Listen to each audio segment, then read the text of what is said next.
நான் சொல்லக்கூடிய ஒரு விஷயத்த நீங்கள் இம்ப்ரூவ் பண்ணிக்கிறது மூலிமா யூடியூப் நீங்கள் அப்லோட் பண்ணுற வீடியோவை தேட ஆரம்பிக்கும்னு சொன்னால் நம்புவீங்களா? ஆமாங்க. ஸோ அது என்ன விஷயம் அப்படிங்கிறத இந்த வீடியோவில் தெளிவாக பார்க்கலாம். வீடியோவை ஸ்கிப் பண்ணாமல் கடைசி வரைக்கும் பாருங்கள். அப்போ தான் உங்களுக்கு புரியும். ஸோ இப்போ தான் நீங்கள் நம்ம ஒய்டி டிப்ஸ் தமிழ் சேனலுக்கு ஃபர்ஸ்ட் டைம் வரீங்கன்னா நம்ம சேனலை சப்ஸ்கிரைப் பண்ணி கூடவே வர பெல் ஐக்கானை கிளிக் பண்ணி ஆளுங்கிறத செட் பண்ணிக்கோங்க. ஸோ வாங்க அது என்ன டாபிக்குங்கிறத பார்க்கலாம்.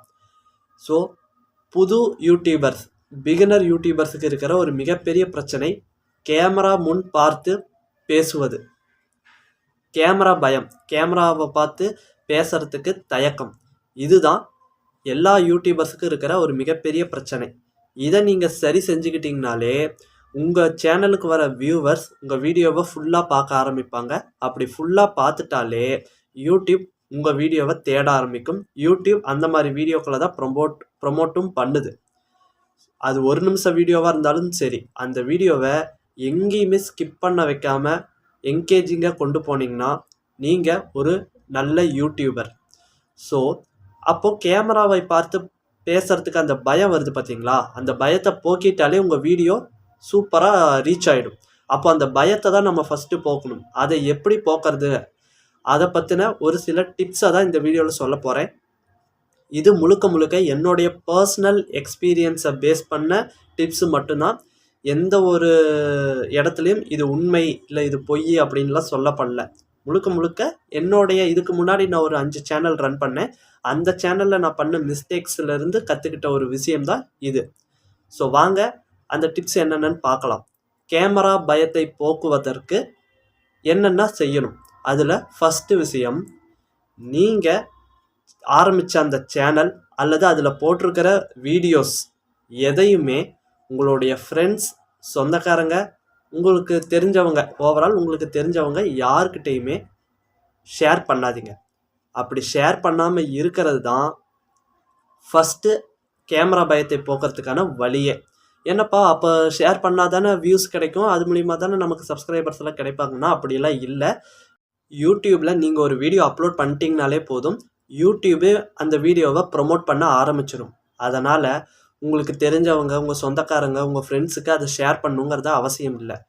அப்படி ஷேர் பண்ணிங்கன்னா ஸோ ஸ்டார்டிங் டைமில் உங்களுக்கு பெரிய அளவில் சப்ஸ்கிரைபர்ஸ் இருக்க மாட்டாங்க. அப்படி சப்ஸ்கிரைபர்ஸ் இல்லாதப்போ உங்கள் சேனலை பார்க்குற உங்கள் ஃப்ரெண்ட்ஸ் பின்னாடி கமெண்ட் பண்ணலாம், கிண்டல் பண்ணலாம். என்னடா இவன் ஃபேஸ் காமிச்சு இப்படி வீடியோ போடுறான், என்ன சப்ஸ்கிரைபர்ஸே இல்லை, யாருமே இல்லை, யாரா இந்த சேனலை பார்க்குறான் அப்படிங்கிற மாதிரியான சில கமெண்ட்ஸு உங்கள் முன்னாடி பேசுறதுனாலும் உங்களுக்கு பின்னாடி அவங்க உங்களை பற்றி அப்படி பேசுறதுக்கான வாய்ப்புகள் இருக்குது. அதனால் ஒரு 500 to 1000 சப்ஸ்கிரைபர்ஸாவது வர வரைக்கும் நீங்கள் ஆரம்பிச்சிருக்கிற உங்கள் சேனலோ அதில் நீங்கள் அப்லோட் பண்ணுற வீடியோவோ யாருக்குமே ஷேர் பண்ணாதீங்க. இது ஃபஸ்ட்டு விஷயம். ரெண்டாவது, ப்ராக்டிஸ் மேன் பர்ஃபெக்ட். நீங்கள் எந்த அளவுக்கு ஓனாக பயிற்சி எடுக்கிறீங்களோ அதை பொறுத்தும் உங்களுடைய அந்த கேமரா ஃபியர் போகும். எப்படி நீங்கள் கேமராவில் ஒரு வீடியோ எடுக்கணும்னு நினைக்கிறீங்களோ அதே மாதிரி செட் பண்ணி ஏதாவது ஒரு டாப்பிக்கை வச்சு எப்படியாவது நீங்கள் பேசி ப்ராக்டிஸ் பண்ணுங்கள். ஓகேங்களா? அப்படி ப்ராக்டிஸ் பண்ணாத வரைக்கும் உங்களால் அந்த பயத்தை போக்க முடியாது. நீங்கள் உண்மையான வீடியோ எடுக்கிறப்ப பேசணுங்கிறது அவசியம் இல்லை. ரஃப்பாக நிறைய வீடியோஸ் எடுங்க, நிறைய ஷூட் பண்ணுங்கள். ஒரு செல்ஃபி மோடில் வச்சோ அல்லது பேக் கேமரா ஆன் பண்ணியோ எந்த மாதிரி நீங்கள் வீடியோ எடுக்கணும்னு நினைக்கிறீங்களோ அதை மாதிரி வீடியோ எடுத்து ப்ராக்டிஸ் பண்ணி பாருங்கள், பேசி பாருங்கள். அப்போ தான் உங்களுக்கு அந்த பயம் போகும். ஓகேங்களா? அடுத்து, யூடியூப்பில் நீங்கள் வீடியோ எடுக்க ஆரம்பிக்கிறீங்கன்னா முடிஞ்ச அளவுக்கு தனிமையில் இருந்து வீடியோ, அதாவது ஒரு பிகினராக வரீங்கன்னா தனிமையில் இருந்து வீடியோ எடுங்க. ஏன்னா ஒரு கூட்டமாக இல்லை எங்கேயாவது யாராவது இருந்தாங்கன்னா உங்களால் அந்த கேமராவை பார்த்து அப்போ கரெக்டாக பேச முடியாது, ஒரு சின்ன தயக்கம் வரும். ஸ்டார்டிங் டைமில் யாரும் இல்லாதப்போ ஒரு தனிமையில் இருந்து வீடியோ எடுங்க. தனிமை உங்களுக்கு ஒரு நல்ல தன்னம்பிக்கையை கொடுக்கும். அது மூலிமா நீங்கள் வீடியோ எடுத்து ஒரு 10-20 வீடியோக்கு மேலே எடுக்கிறீங்கன்னா ஆட்டோமேட்டிக்காக அந்த ஃபியர்னஸ், அந்த பயம் எல்லாம் போயிடும். அதுக்கப்புறம் நீங்கள் எவ்வளோ பேர் இருந்தாலும் நீங்கள் அந்த வீடியோவில் தெளிவாக கிளியராக பேச ஆரம்பிக்கலாம். இது ஒரு டிப்ஸ். ஸோ அடுத்து பார்த்தீங்கன்னா, நீங்கள் அப்லோட் பண்ணுற நீங்கள் கிரியேட் பண்ணுற அந்த வீடியோவுக்கு தெளிவான ஸ்கிரிப்ட் இருந்தாலும் நல்ல ஃப்ளோவாக பேசலாம். எந்த ஒரு ஸ்கிரிப்ட் ஒர்க்குமே இல்லாமல் நீங்கள் வீடியோ பேசணுங்கன்னா அந்த கண்டென்ட்டில் ஒரு நல்ல நாலேஜ் இருந்ததுன்னா அப்படி பேசலாம். இல்லை அந்த கண்டென்ட்டை இப்போ தான் கொஞ்சம் கொஞ்சமாக லேர்ன் பண்ணுறேன் அப்படின்னா ஒவ்வொரு வீடியோக்குமே ஒரு அழகான ஸ்கிரிப்ட் ஒர்க் பண்ணுங்க. அந்த ஸ்கிரிப்ட் ஒர்க்கை பற்றி தெரிஞ்சுக்கணுன்னாலும் கமெண்ட் பண்ணுங்க. அடுத்தடுத்த வீடியோவாக அதுவையும் அப்லோட் பண்ணுறேன். அப்படி நீங்கள் ஸ்கிரிப்ட் எழுதி ஒரு வீடியோ மேக் பண்ணுறீங்கன்னா அந்த வீடியோ அவ்வளோ சூப்பராக இருக்கும். ஓகேங்களா? இது ஒரு டிப்ஸ். அடுத்ததாக நிறைய பேர் என்ன நினச்சிக்கிட்டு இருக்காங்கன்னா, அழகாக இருந்தால் மட்டும்தான் வீடியோ நம்ம யூடியூப்பில் வியூஸ் போகும் அப்படின்ட்டு. அழகாக இருக்கிறவன் தான் யூடியூப் சேனலில் வீடியோ போடணுன்னா அஜித்தும் விஜயும் தவிர வேறு யாருமே போட முடியாது. ஸோ சும்மா ஒரு உதாரணத்துக்கு தான் சொன்னேன், யாரும் தப்பாக எடுத்துக்காதீங்க. அதனால் யூடியூப்பில் ஜெயிச்ச 90% பேர் 100க்கு 90 ஏன் 99% பேர் தன்னுடைய ஆரம்ப கட்ட வீடியோவை பார்த்தீங்கன்னா நம்மள மாதிரி ஒரு எளிமையாக தான் இருப்பாங்க. அவங்களுடைய வளர்ச்சி தான் அவங்கள ஒரு ஸ்டைலான பர்சனாக மாற்றுதே தவிர இந்த மாதிரி கேமரா குவாலிட்டியோ நம்மளுடைய ஃபேஸ் வேல்யூவோ இல்லை. ஓகேங்களா? இதான் தயவு செஞ்சு நான் எல்லோரும் புரிஞ்சுக்கோங்க. நீங்கள் யூடியூப்பில் வீடியோ போடணுன்னா அழகாக இருக்கணும்னு தேவையில்லை, இருக்கிற மூஞ்சே போதும். ஓகேங்களா? அடுத்தது நிறைய பேர் நிறைய பேர் பண்ணுற இன்னொரு தவறு என்னென்னா, வாய்ஸ் ஓவர் சேனல் ரன் பண்ணுவாங்க. வாய்ஸ் ஓவர் சேனல் உண்மையாக நீங்கள் எடுத்துக்கொண்ட கேட்டகரிக்கு வாய்ஸ் ஓவர் சேனல் தான் கரெக்டு. நீங்கள் ஃபேஸ் காமிக்காமல் உங்கள் வாய்ஸ் ஓவரில் நீங்கள் ஒரு வீடியோ எடுத்திங்கன்னா கரெக்டாக இருக்குன்னா அப்படி பண்ணலாம். ஃபேஸ் காமிச்சு வீடியோ போட பயமாக இருக்குது, அதனால் நான் வாய்ஸ் ஓவர் சேனல் ஆரம்பிக்கிறேன் அப்படின்னிங்கன்னா கண்டிப்பாக அந்த வாய்ஸ் ஓவர் சேனலையும் உங்களால் பர்ஃபெக்டாக ரன் பண்ண முடியாது. நீங்கள் எடுத்துக்கொண்ட கேட்டகரி எந்த மாதிரி அப்லோட் பண்ணால் வியூஸ் நல்லா வருமோ அந்த மாதிரி அப்லோட் பண்ணுங்கள். உங்களுக்கு பயமாக இருக்குது, அதனால் நான் ஆல்டர்னேட்டிவாக இன்னொரு ஆப்ஷனை சூஸ் பண்ணுறேன் அப்படிங்கிற மாதிரி சூஸ் பண்ணாதீங்க. இது ஒரு டிப்ஸு.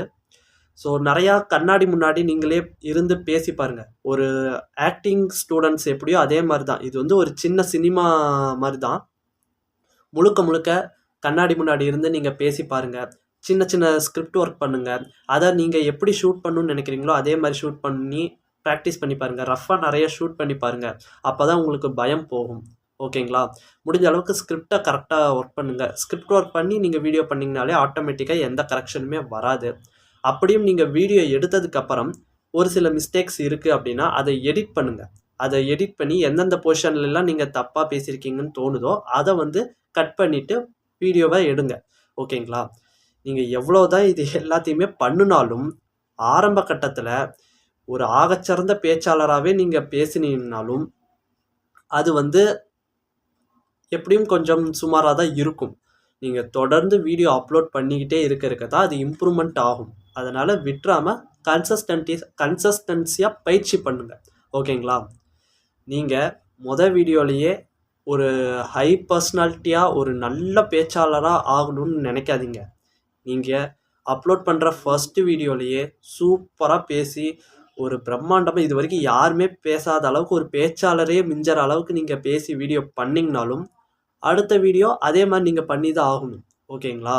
அந்த வீடியோ நீங்கள் முன்னாடி போட்ட வீடியோவையே ஓவர்டேக் பண்ணுற அளவுக்கு ஒரு வீடியோவை அப்லோட் பண்ணணும். ஓகேங்களா? ஸோ லாஸ்ட்டாக ஒரே ஒரு டிப்ஸு. ஸோ இந்த டிப்ஸை நான் சஜஸ்ட் பண்ண மாட்டேன். இருந்தாலும் ஒரு பிகினர் யூடியூபர்ஸாக இருக்கீங்கன்னா நீங்கள் இதை ஒரு 10-20 வீடியோ வரைக்குமே யூஸ் பண்ணிக்கோங்க. அது என்னென்னா, நீங்கள் அப்லோட் பண்ணுற வீடியோஸ்க்கான லைக்கு அந்த கமெண்ட் எல்லாம் ஆஃப் பண்ணி வைங்க.